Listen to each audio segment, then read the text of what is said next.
What's happening, sports fans? How you doing? I am Kendrick, the sports guy. Good day to you, and let me put on my NFL PA announcer voice. And with the number 8 pick, the Atlanta Falcons select Michael Penix Jr., quarterback out of Washington. And that announcement had the media world going nuts. Let's talk about it. Make sure you like the video, leave a comment, and click that follow button. The Atlanta Falcons shocked a whole lot of gurus that do this draft thing when they picked, again, straight out of Tampa, Florida, quarterback Michael Penix Jr. out of Washington with the number 8 pick. Now, what made people scratch their head is because the Falcons have signed former Vikings quarterback Kirk Cousins to a 4-year, $180 million deal. So why would you use your number 8 pick on another quarterback? Well, general manager Terry Fontenot and new head coach of the Falcons, Raheem Morris, they will talk about how they don't know if they will ever be in this position again to select a top-notch quarterback. So they said we had to take advantage of this right now. Well, that didn't sit well, according to reports. This didn't sit well with Kirk Cousins. His agent would talk to ESPN, and they said that they didn't know that the Falcons were selecting Penix Jr. until they were on the clock. As far as the Falcons were on the clock, the Falcons representatives would call Cousins representatives, hey, let them know, hey, look, we're going to take Michael Penix Jr. So now Kirk Cousins is a little bit confused on why wouldn't they draft some more offensive help with that number 8 pick. So again, that shocked me. But again, I said this during my live draft show that I did on Thursday. I said that no one was really talking about Michael Penix Jr. Matter of fact, most draft experts, mock drafts boards, didn't even have him going in the first round. And the Falcons pulled the trigger, and they went with him with the number 8 pick. And oh, by the way, how many quarterbacks? It was one: Caleb Williams, Jaden Daniels, Drake May, Michael Penix Jr., and Bo Nix. They were all selected in the first round. So I think there were 6 quarterbacks selected in the first round, and that is the first time that I think that's ever been done. But back to Penix. I think the young fella is talented. He had a great pro workout for scouts. Penix would say that the Falcons did come check him out, and they were impressed with his workout. He can spin the ball real good.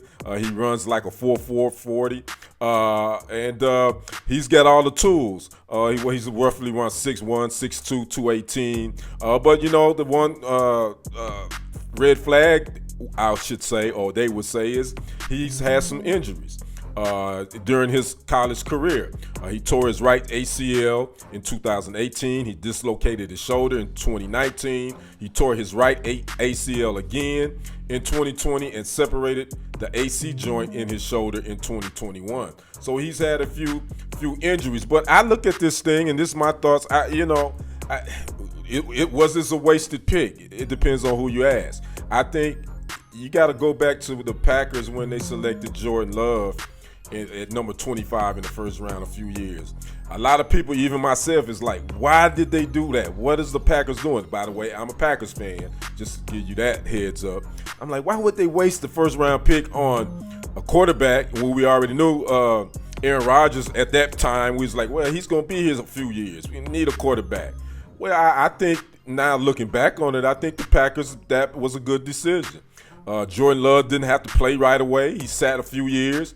Then he came in after Aaron Rodgers and the organization decided to part ways. This may be the same thing here. You know, Kirk Cousins got that 4-year, $180 million deal, but I don't see him being there no more than 2 years. So if Penix Jr. can sit behind him for 2 years and learn a little bit, I think that probably will help him in the long run and help the Falcons in the long run as well, because now, you know, when it's time to rebuild, the one position you hate to have to rebuild at is quarterback in the NFL, because then that's going to put you behind the 8 ball. So I get why the Falcons did it. I was surprised that they did it at number 8. I thought he would have been picked in the later rounds, but again, we can sit here and scrutinize it, but again, it's not like they picked chopped liver. This young fella can spin the ball. Actually, I think he might be one of the best quarterback out of this class. it depends on who you ask. So I'd like to know what you guys think, especially the Falcons fans. What's your thoughts on this pick, Michael Penix Jr.? Oh, who, by the way, is a left-hander, and that gives him something in common with another quarterback the Falcons picked. I think with the number 1 pick, that's Michael Vick. Will we see shades of another Michael Vick in Atlanta on the field? Who knows? We'll see. Like to know you guys' thoughts on this. Make sure you like the video and leave a comment. Click that notification bell to be alerted when new content is headed your way. Subscribe to the channel as always. And again, it's always a great day to be a Green Bay Packers fan. I'm Kendrick, the sports guy. We will see you on the other side and on the next report. I am out. Peace.